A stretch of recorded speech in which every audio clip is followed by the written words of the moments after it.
사람에게 있어서 가장 멋진 모습이 뭘까 생각을 해보니까 동일함이라는 생각이 먼저 들었어요.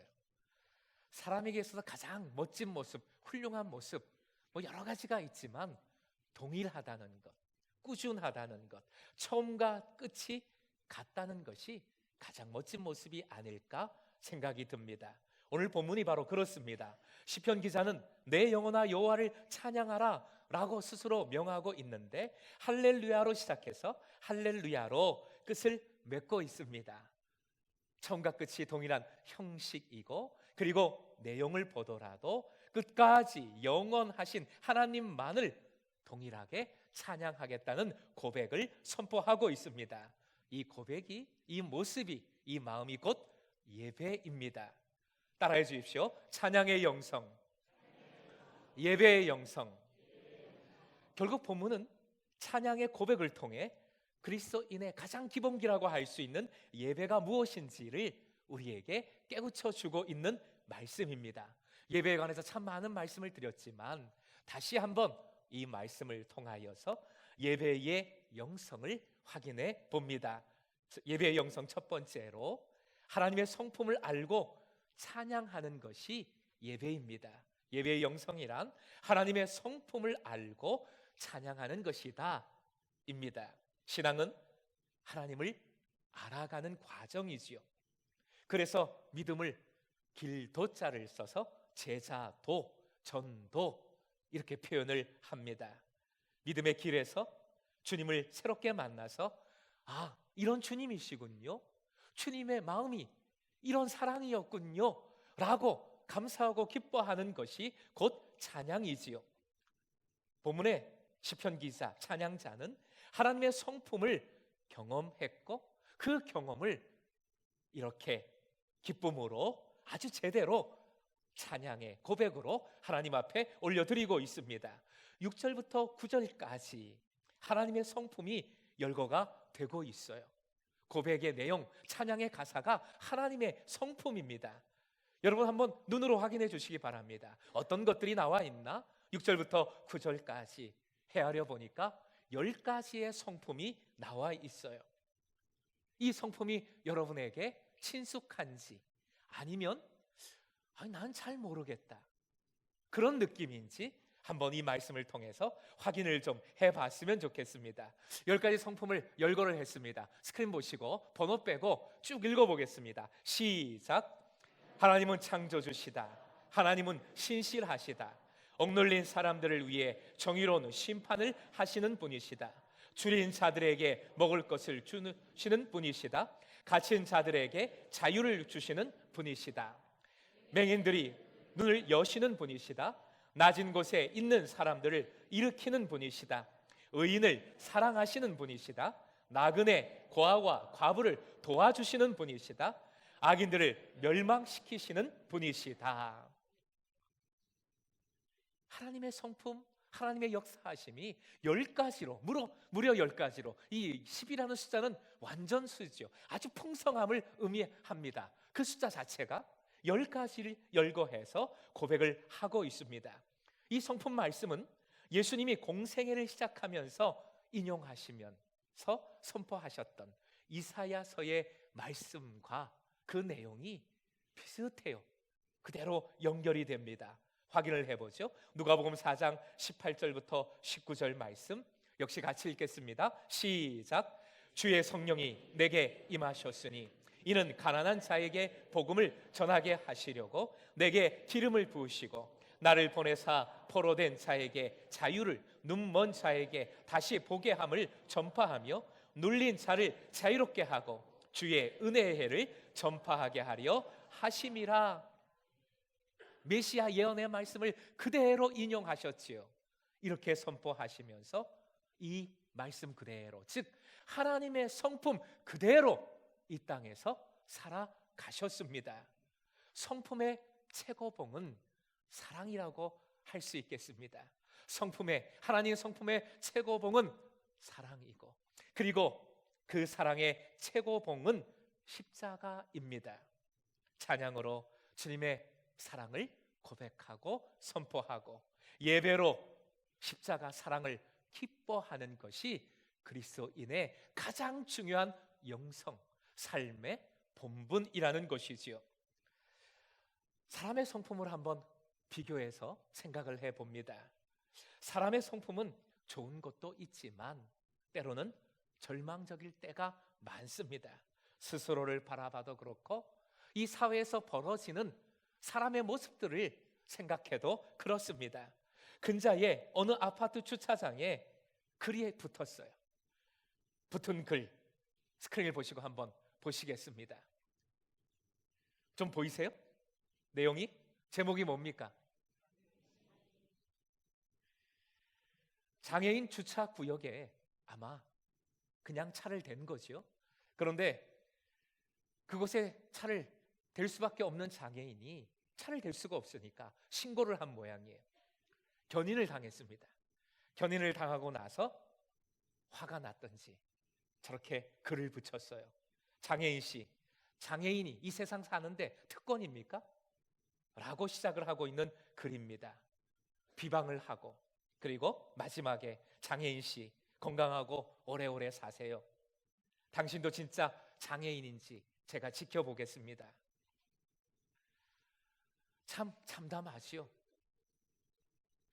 이렇게 전쟁과도 같은 사랑이 없는 혹독한 세상을 우리가 살아가고 있습니다. 사람의 저런 성품, 그 부딪힘 속에서 우리가 살아가고 있는 거지요. 하나님의 성품, 하나님의 속성을 찬양한다는 것은 이런 죄악된 모습이 아니라 내 성질대로가 아니라 하나님의 성품대로 부족하지만 살아가겠습니다 라고 소망하고 결단하는 것입니다. 그래서 찬양이 중요하고 예배가 중요합니다. 찬양할 때에 하나님의 성품을 기억하고 찬양할 때에 새로운 하나님의 성품을 만나게 되는 줄로 믿으시기 바랍니다. 하나님의 성품을 붙들고 찬양하고 예배할 때에 하나님의 성품을 덧입는 주님의 제자 되시길 주님의 이름으로 축복합니다. 두 번째로 예배의 영성, 평생 하나님만 의지하는 믿음으로 살아가는 것이 예배의 영성입니다. 예배입니다. 본문의 2절부터 5절까지가 한 의미로 연결이 되어 있어요. 특히 3절 의지하지 말라, 의지하지 말며 의지하지 말지니 라는 말씀이 반복되고 있습니다. 이 표현에 의지하다라는 원동사를 보면 바타흐라는 동사인데 이것은 위급한 상황에 어떤 사람을 향해서 어떤 피난처를 향하여 피난하는 달려가는 모습을 묘사하고 있는 단어입니다. 그래서인지 세상은 백이라고 그러죠. 백을 찾습니다. 예, 명품 백도 찾지만 사람 백도 찾아요. 어렵고 힘들 때 저 사람 의지하면 될까? 저 사람 통하면 좀 되겠지? 그런 백을 찾는다는 거지요. 권력자를 찾습니다. 힘 있는 사람을 찾게 됩니다. 그런데 3절 말씀은 바로 그런 사람을 의지하지 말라 명하고 있는 말씀입니다. 3절 쉬운 번역으로 옮겨서 스크린 보시고 다시 한번 읽겠습니다. 시작. 너희는 권력가들을 의지하지 말지며 유한한 존재인 사람은 누구나 구원을 줄 수 없으므로 모두 의지하지 말라. 역사적으로는 이 시편 배경을 이 시편이 배경하고 있는 역사적으로는 고레스 왕을 의지하지 말라. 당시 최고의 권력자, 그리고 성전 재건을 허락해 준 사람, 그런 사람을 의지하지 말라라는 역사적인 의미를 가지고 있습니다. 귀인이라고 표현이 되어져 있지요.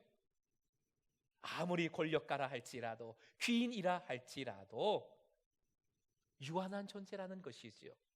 4절로 이어지면 더 확실하게 말씀하고 계시지요. 그의 호흡이 끊어지면 흙으로 돌아가서 그날에 그의 생각이 소멸하리로다.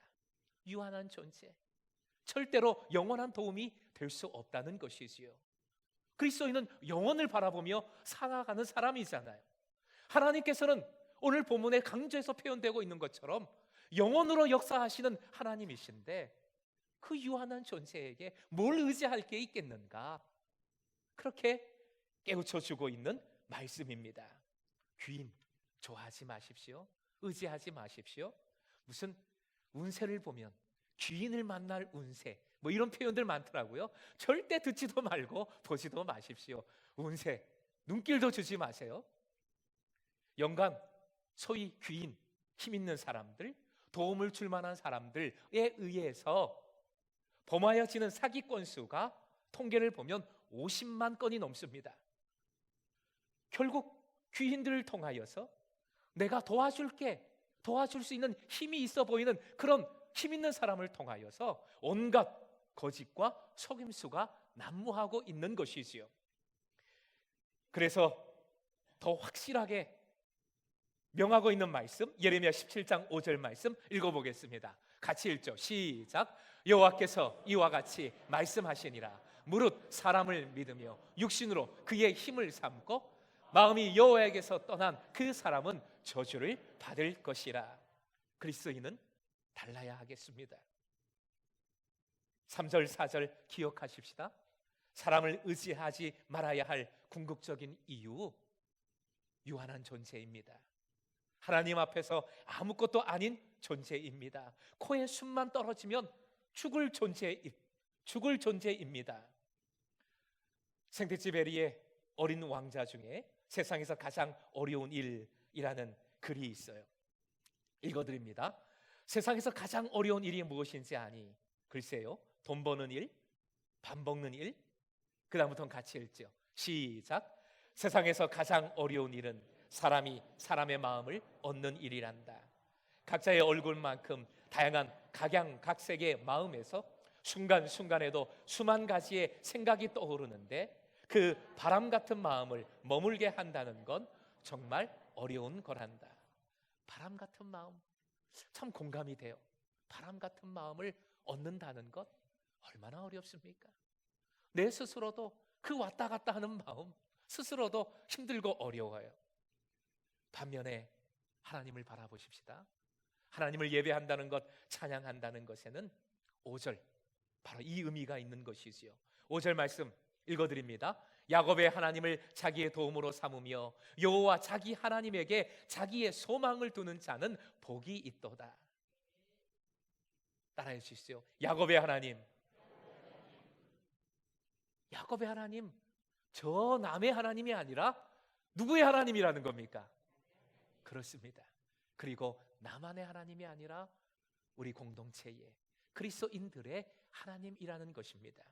야곱의 하나님, 비슷한 표현들이 성경에 많이 나오죠. 구약 말씀에 아브라함의 하나님, 이삭의 하나님, 야곱의 하나님, 요셉의 하나님.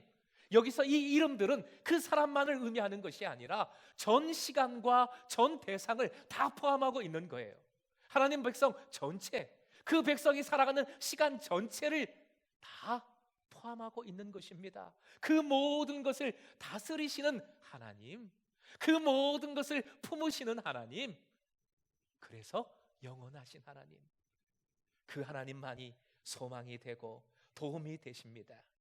하나님만 도움이시며 소망 되심을 믿고 평생 의지하고 예배하는 자 반드시 복을 누리게 됨을 믿으시기 바랍니다. 세 번째로 예배의 영성은 하나님께 대한 신뢰와 소망을 가지는 것입니다. 잃지 않는 것입니다. 어떤 상황에도 하나님께 대한 신뢰와 소망을 붙드는 것. 본문의 결론이라고 할 수 있는 말씀 10절입니다. 10절 같이 읽을까요? 시온아, 여호와는 영원히 다스리시고 내 하나님은 대대로 통치하시리로다. 할렐루야. 야곱의 하나님, 더욱 구체적으로 이렇게 결론을 맺고 있는 것이지요. 시온아 대신 여러분의 이름을 넣어서, 여러분의 성함을 넣어서 다시 한번 크게 제 귀에 들리도록 여러분의 이름 크게 외쳐주십시오. 이름 넣어서 끝까지 읽겠습니다. 시작. 여호와는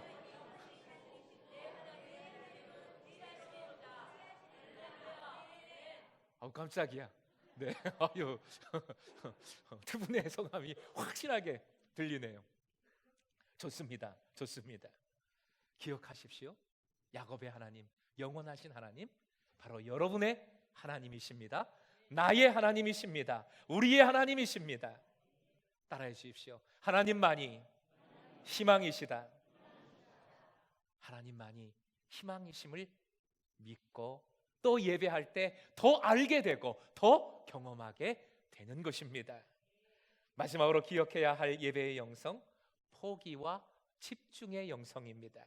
본문에 평생 하나님을 찬송하리로다 선포하고 있죠. 평생 찬송하려면 당연히 물리적으로도 포기할 것들이 있어요.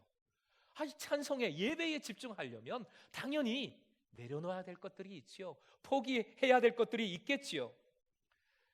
3절 말씀 다시 한번 살펴보지만 귀인들 의지하지 말라.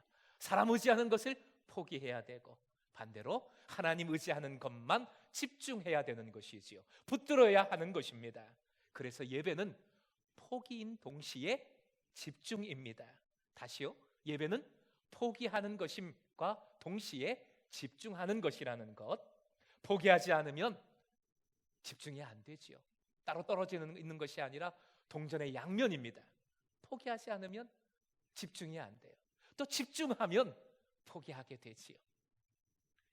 사자나 호랑이를 길들이는 그 맹수 훈련 전문가들이 그 맹수를 길들일 때 사용하는 도구가 있어요. 맹수니까 뭔가 특별한 도구일 것 같은데 그렇지 않더라고요. 의자예요, 의자. 등받이 없는 그냥 이 네 발 달린 의자, 스토리라고 그러죠. 그런 거. 그거를 사자에게 갖다 대면 그렇게 포효하던 사자가 어리둥절해 한다고 그래요. 막 어리둥절해 한대요. 왜요? 사자는 희한하게 그 네 발에 다 집중을 한답니다. 근데 사자도 한 곳에 집중할 수 있지 그 네 발에 다 집중하기가 어려운 거죠.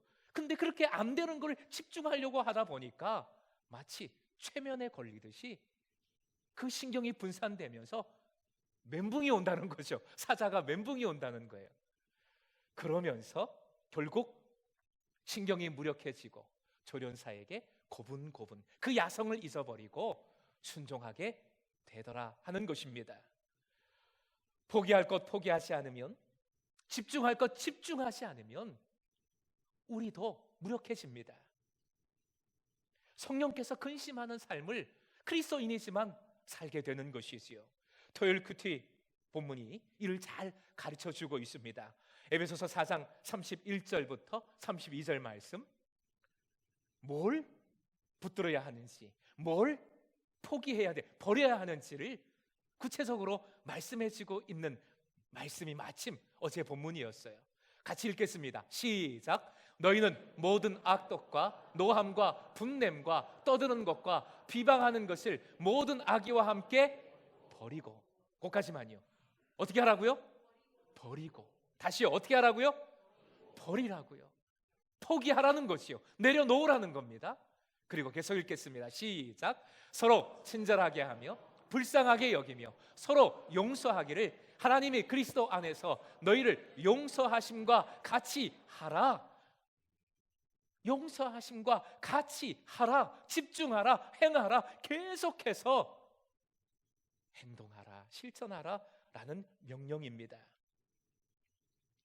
버릴 것을 버리고 대신 집중할 것을 집중할 때에 성령님을 근심하게 하지 않는, 하나님을 기쁘시게 해드리는 삶을 살아가게 되는 것이지요. 하나님 기뻐하시면 내가 행복해지는 겁니다. 그게 복입니다. 사랑하는 예배자 여러분, 결국 예배의 집중력을 분산시키는 것은 외부가 아니라 내부적인 문제가 더 큼을 깨닫게 됩니다.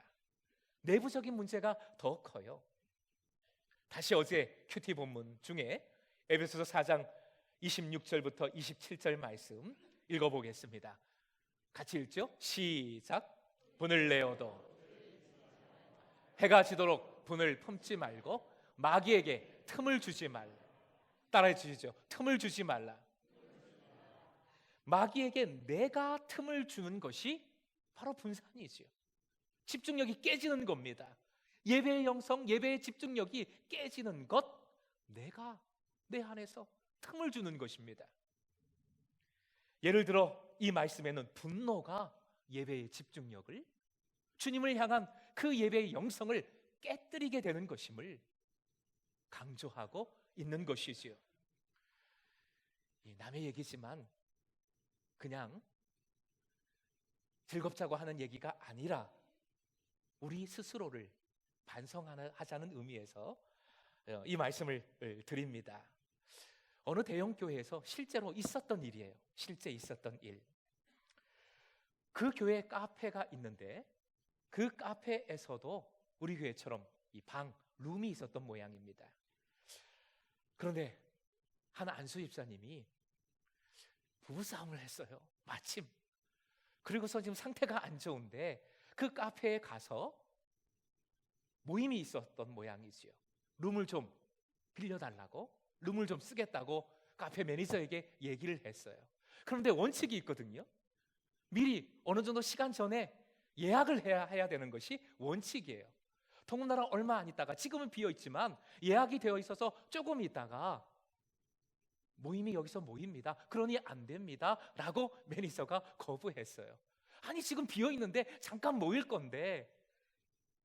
서로 얘기가 오고 가다가 이분이 화가 났어요. 안주 집사님이 화가 나서 소리를 지르기 시작했습니다. 그러면서 그 소리치면서 했던 말이 이 말이에요. 사장 나오라 그래. 저도 형식적으로는 언덕 위의 카페의 사장이에요. 이 교회도 똑같아요. 사장 나오라 그래. 그럼 누가 나와야 되는 거예요? 담임 목사님이. 행여나 카페에서 저를 부르시는 일이 없도록 여러분은 그러시지 않으리라 생각을 하고, 참 웃지도 울지도 못할 일이 벌어진 거지요. 그런데 이 일이 결국에는요, 물론 뭐 좋지 않은 모습, 당연히 좋지 않은 모습이었는데 좋은 긍정적인 효과도 있었어요. 그 카페를 이용하는 믿지 않는 분들, 교회 다니지 않는 분들에게는 뭐 교인이 왜 저래? 물론 이런 것도 있었지만 이 교회는 교인이나 비교인이나 동일하게 원칙대로 하는구나 라는 그런 긍정적인 효과도 주었다는 것이지요. 결국 합력하여 선을 이루시는 분은 우리 하나님이신 줄 믿습니다.